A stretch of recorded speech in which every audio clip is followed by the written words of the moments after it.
இன்றைய அரசாங்கம் புதிய யாப்பு முறையை கொண்டு வருவதில் உண்மையிலேயே அக்கறை இல்லை. பதவிக்கு வந்த பின்பு ஜனாதிபதி முறைமை ஆளும் கட்சியினருக்கு சாதகம். அதுவும் நாடாளுமன்றத்தில் அவர்களுக்கு பெரும்பான்மை இருந்து விட்டால் அது 100% சாதகமானது. எனவே இப்போதைய அரசாங்கத்திற்கு நாடாளுமன்றத்தில் 3/2 பெரும்பான்மை உண்டு, அதிகாரத்தில் ஜனாதிபதி உண்டு. எனவே அவர்களுக்கு இது மிகவும் வசதியான ஒன்று. அவர்கள் இதை நீக்க விரும்ப மாட்டார்கள். இப்போதைய பிரச்சனை இதுதான், மாகாண சபை முறையை என்ன செய்வது என்பது. இந்த மாகாண சபை முறை சம்பந்தமாக ஒரு பெரிய பிரச்சனை உண்டு. இலங்கை அரசியலில் இந்தியாவின் கை மாகாண சபை கூடாகத்தான் இருக்கிறது.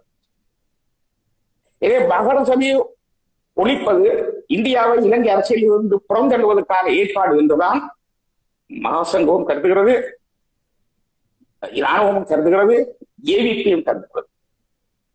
ஆனால் மாகாண சபை முறையை ஒழிக்க முடியாது. அதற்கு இந்தியா ஒருபோதும் அனுமதிக்காது. என்றால் இந்தியாவுக்குள்ள ஒரே ஒரு பிடி இந்த மாகாண சபை முறை மட்டும்தான். இது ஒரு பிரச்சனைக்குரிய விடயம். கூட்டி கழித்து பார்த்தால் அவர்கள் மாகாண சபை முறைக்கு தேர்தல் வைப்போம் என்று பொய் சொல்லிக் கொண்டு மாகாண சபை முறையை தேர்தல் இல்லாத ஒரு நடைமுறைக்கு கொண்டு போவதுதான் அவர்களுக்கு இலக்கானது. அதைத்தான் அவர்கள் செய்ய யோசித்தார்கள். இந்த வருடம் மாகாண சபை தேர்தல் நடக்கும் என்று சொன்னவர்கள் இப்போது அடுத்த வருஷம் என்று சொல்லிட்டார்.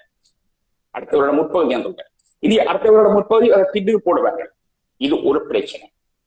இதை விடவும் தெளிவான வேறு பிரச்சனைகள் உண்டு.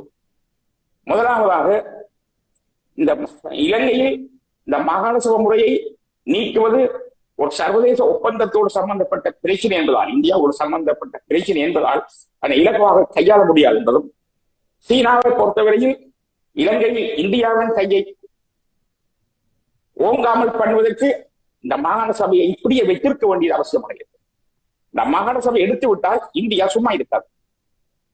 ஆனபடியால் மாகாண சபையை வைத்துக் கொண்டு எப்படி கையாளுவது என்பது. இதற்கு சீனாவுடைய அரசியல் ஏராளமான ஏற்பாடுகள் உண்டு. சீனாவுடைய தேசிய பிராந்திய சுயாட்சி அரசியலுக்கு இந்த பிரச்சனையை அவர்கள் மிக திறமையாக கையாண்டிருக்கிறார்கள்.